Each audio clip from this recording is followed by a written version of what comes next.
3 pobede zaredom na najvećem festivalu u Jugoslaviji. 2 platinaste ploče i pola miliona prodatih primeraka. A onda jedno cirkularno pismo, jedna odluka. Iza zatvorenih vrata. Čovek koji je punio dvorane širom Jugoslavije izbrisan je gumicom sa svih ekrana. Televizije su ga zabranile. Publika nikada. Ovo je priča o čoveku koji je prkosio čuvarima sistema. Ovo je priča o Radoslavu Rodiću, Rokiju.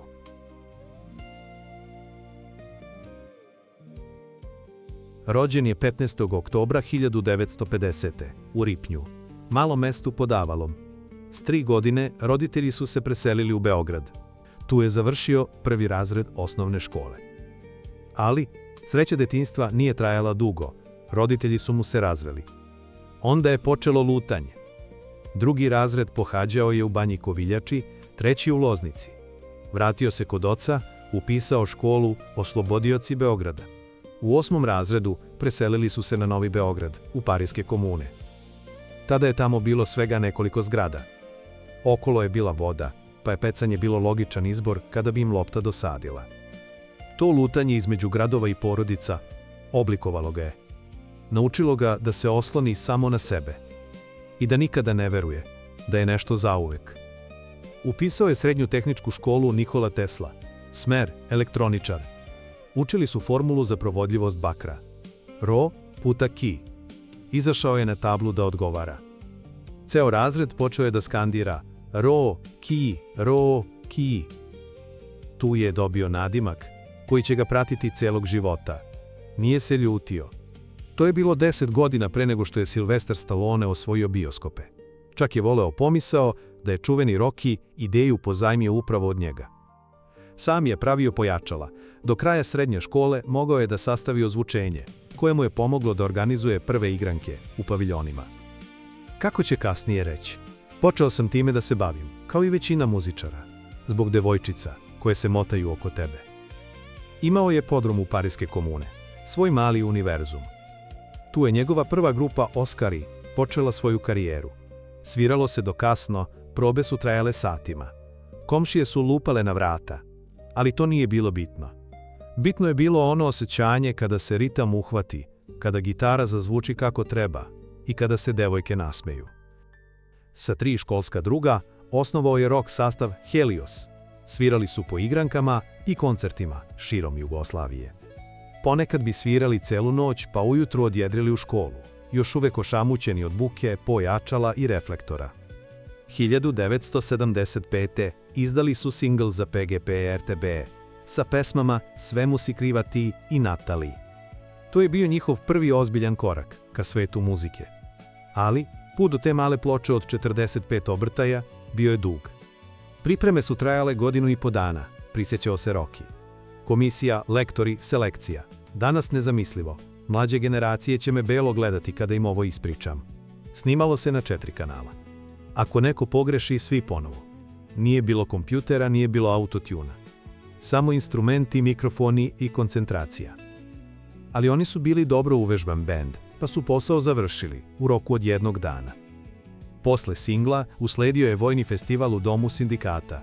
Helios je bio jedini rock bend na toj manifestaciji. Pevali su pesmu Peta proleterska. Na bini su im se suprotstavljala najveći imena tog vremena. Tereza Kesovija, Zdravko Čolić, svi tada popularni izvođači. Ipak, prošli su u finale i bili u samom vrhu. Rado se sećam toga, kaže Rocky. Bili smo klinci koji su svirali rock u vreme, kada je folk već uzimao maha. Ali mi smo se držali. Međutim, stvarnost je bila nemilosrdna. Početkom 79. shvatio je da od igranki nema više para. Disko klubovi su bili u ekspanziji, narodnjaci su polako preuzimali top liste slušanosti, a publika je tražila nešto drugo. Rocky je tada prvi put čuo Tomu Zdravkovića i nešto se prelomilo u njemu. Igra sudbine, kaže Rocky. Dobili smo ponudu iz hotela Jugoslavija, da sviramo pop, rock i poneki narodnjak. Skinem ja 2-3 pesme od Tome, bend uvežba, nama se dopalo. Onda smo nastavili da se bavimo narodnjacima. Prvo je to bilo eksperimentisanje. Naučili su Što te nema, Dunave, Dunave, par starogradskih pesama. Publika je pozitivno reagovala. Ljudi su plesali, veselili se. Onda su krenuli restorani, filmski grad, jezero, taš. Rocky je pevao i rock balade i narodne hitove, sve u istom miksu. Svirali su zaista nešto novo u gradu, od Roda Stewarta, preko Silvane do Nirvane. To je bilo sveže. Ljudi su dolazili da čuju kako to zvuči, kada rocker otpeva narodnu pesmu. To je trajalo do 83. Tada je upoznao Aleksandra Futu Radulovića i Marinu Tucaković. Već tada oni su bili legendarni tandem. Marina je pisala tekstove za najveće zvezde, Futa je komponovao. I pristali su da rade sa njim. Dogovorimo da napravimo prvu pop-folk ploču. Potpisujem za zagrebački Jugoton. 85. izlazi moj prvi LP. Sve tekstove napisala je Marina. To je bila prva takva ploča, koju je Futa radio. Publika ju je prihvatila korektno, ništa spektakularno, ali dovoljno da nas ohrabri. Ohrabreni tim uspehom spremili su drugu ploču. I na njoj se pojavila pesma koja će mu promeniti život. Volim da te volim. Te iste 85. godine prvi put nastupa na Mesamu. Na bini sa 50 članova hora kulturno-umetničkog društva Branko Cvetković. A iza njega veliki orkestar. Bilo je grandiozno, za ono vreme fascinantno. Sa pesmom Volim da te volim osvaja prvu nagradu. Snima 2 albuma u platinastom tiražu, koji su prodati u 500.000 primeraka. Rocky je postao zvezda, preko noći. Naredne godine na Mesamu izvodi Ženu, pesmu koja će ga obeležiti za čitavu karijeru. Na kraju nastupa iz vedra neba skida sako i baca ga u publiku. Prepuna dvorana je poludela od uzbuđenja. Kako je rekao? To sam iskopirao od Đorđa Marijanovića. On je to radio 60-ih. Jednostavno sam osjetio da taj gest pripada pesmi.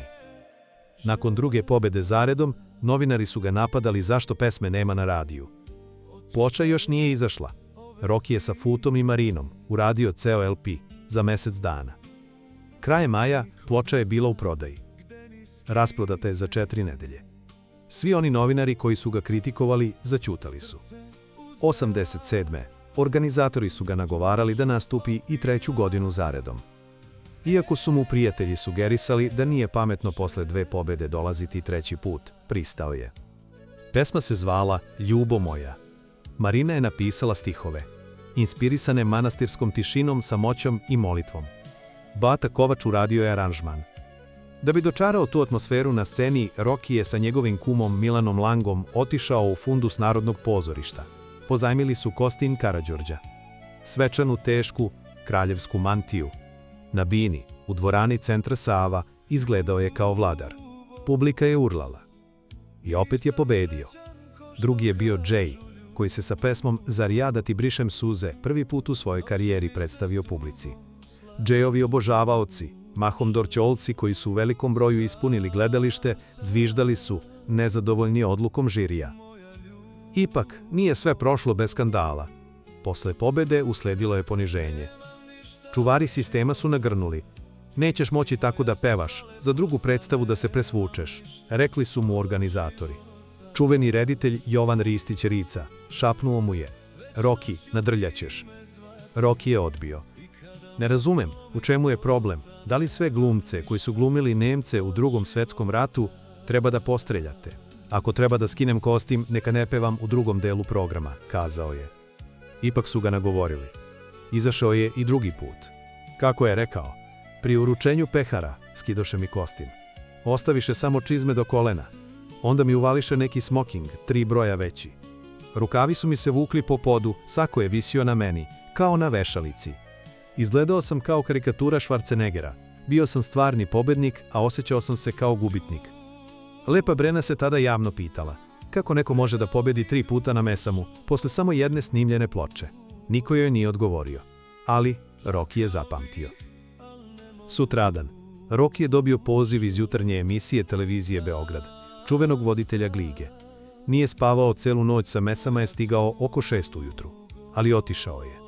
Ušao je u studio, seo na stolicu. Odgovorio je na 2 pitanja. Onda se pojavio čovjek iz redakcije. Rekao nešto na uvod Ligi. Emisija je prekinuta. Izašao sam iz studija i znao sam. Nešto se desilo. Počela je kampanja brisanja.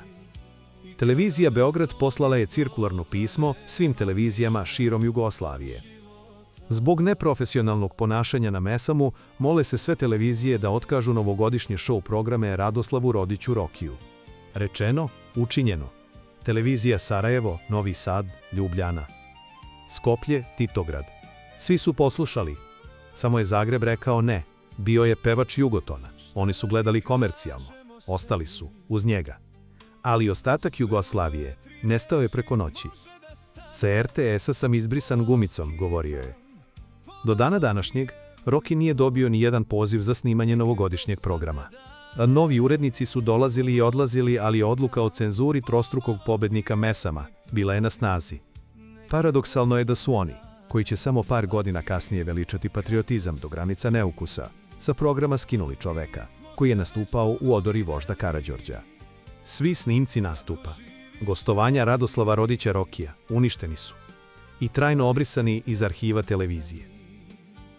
Do pred sam rat, inercija popularnosti još ga je nosila. Svirao je po klubovima, diskotekama, restoranima, ali osjećaj je bio drugačiji. Više nije bilo onih velikih hala, emisija koje su se snimale uživo. 1991. sve je stalo. Imao je spreman materijal za novi album. PGP ga je odštampao. Trebala je da krene promocija. Tada je Dnevnik počeo da prenosi izveštaje sa ratišta o uništenim gradovima, broju poginulih, ranjenih. Ja nisam imao stomak za to, ni oni, verovatno, zbog RTS-a nisu pustili ni jedan spot. Shvatio je poruku. Povukao se. Otišao je u Ameriku. Tamo je živeo od ugostiteljstva. Kuvao je, služio, izdavao račune. Daleko od reflektora i javnog života. Jednom su ga u Čikagu pitali: Roki, znaš li onu pesmu od Ace Lukasa, Žena? Samo se nasmejao. Pre odlaska snimio je pesmu Moja Jugo. Kada se vratio, Jugoslavije više nije bilo. 96. pokušao je povratak. Preko Fute i njegove firme Lucky Sound izdao je 10 novih pesama. Sjajno su zvučale. Ali master snimak se nekim čudom pojavio u Nemačkoj i Švajcarskoj, bez njegovog znanja. Ljudi su štampali kasete i CD-ove, a Roki nije video ni dinara. Futa se pravio da ne zna. Projekat je propao. Ipak, nastavio je da radi na domaćem terenu i u inostranstvu, ali to više nije bilo to. Karte su se prodavale, klubovi su bili puni, ali magija prvih godina nije se vratila. 2000. godine potpisao je za Grand produkciju. Pesma Plavuša postala je hit. Opet je krenulo lepo. Gostovao je na Pinku. Snimao emisije, radio koncerte. Ali istorija se ponovila. Jednom prilikom, kada je sleteo iz Švajcarske, pozvao ga je Veljko Žujović, Minimaxov saradnik. Roki, dođi večeras kod Miće u emisiju. Nije znao da su se Minimax i Pink posvađali nekoliko dana pre toga. Otišao je. Emisija je prošla fino. Nakon 5 minuta zove ga Saša Popović. Jesi li ti lud? Ti znaš da su se posvađali. Nisam znao. Završio si sa Pinkom. Pokušao je dogovor sa Željkom i Milicom Mitrović. 2 puta su mu zakazivali sastanak. 2 puta otkazivali. Kome kleo, baš je uspeo, rekao je kasnije. 2002. spremio je novi materijal. 16 pesama. Pozajmio je 30.000 evra od kuma. Master snimke je dao na 5-6 mesta, čekao odgovore. Naredne godine njegov CD pojavio se na benzinskim pumpama, u prodavnicama, na buvljacima, bez dogovora i potpisanog ugovora. Sudski spor trajao je 5 godina. Sudije su se smenjivale. Na kraju je izgubio. Materijal je pripao izdavačkoj kući. U tom periodu 2 puta je preživeo infarkt. Ostao je bez svega, sa 1000 evra u dugu. Prodao je stan na Košutnjaku. Vratio kumu novac. Sa decom se preselio u prostor pored svog starog stana. Ruševinu koja je 10 godina bila prazna. To je bio njegov novi dom. Posle 2,5 godine pojavio se vlasnik. Usledila je nova tužba. I opet je izgubio. Presudom je obavezan da narednih 20 godina plaća 1/3 svih primanja. Srce nije izdržalo stres i poniženje. Ponovo je doživeo infarkt. Ali preživeo je. Doktori na Bežanijskoj kosi su me servisirali 3 puta. Neka su mi živi i zdravi. I danas, izvršitelji mu svakog meseca uzimaju deo penzije. do 2036. godine. Konkurisao je za status estradnog umetnika 96. Prikupio dokaze o broju LP ploča, humanitarnim nastupima, priložio ugovore o koncertima. Sve što je bilo neophodno. I predao. Nakon nekoliko meseci, kada je proveravao šta se dešava, rečeno mu je da ta dokumentacija ne postoji. Radoslav Rodić Roki nema nacionalnu penziju. Nema čak ni status estradnog umetnika, a kamoli istaknutog. Ne krije gorčinu. Koliko sam vredeo, toliko sam i dobio. Možda sam mogao više, bilo je sputavanja. Danas Roki živi povučeno. Promenio je način života. Zadovoljstvo i mir pronašao je u porodičnom domu na Avali. Kako kaže, ako smanjiš prohteve, moći ćeš i sa manje sredstava da prolaziš kroz život. Njegova ćerka Sara, svetska je prvakinja u karateu, zlatna u Češkoj, a bronzana na svetskom prvenstvu, u Atini. Trenira od 2. razreda osnovne škole, magistar je fizičke kulture i nosilac crnog pojasa. Greota je što se na Kaironu ni jedne televizije nije pojavila naša svetska prvakinja. Samo njeni prijatelji i klub preneli su to po društvenim mrežama. Radoslav Rodić Roki izađe ponekad na scenu. Za ljude koji vole njegov glas uživo. Ne žali zbog slave. Ne kaje se zbog odluka. Njegovi hitovi žive i bez njegovog pojavljivanja. Volim da te volim. Žena, moja ljubo i dalje se pevaju na svadbama, u kafanama. Slušaju, u automobilima. Putuj, pevaj, prkosi. Samo te pesma hoće. I noć se tobom ponosi. Ali dok pevaš, ko će tvoje breme da nosi? Stihove Branka Miljkovića, koje je rano pročitao, kaže da je kasno shvatio. Televizije su mu okretale leđa. Kolege su mu zavidele. Dugovi ga stizali, a telu izdavalo. Ali breme, na kraju, niko nije hteo da podeli.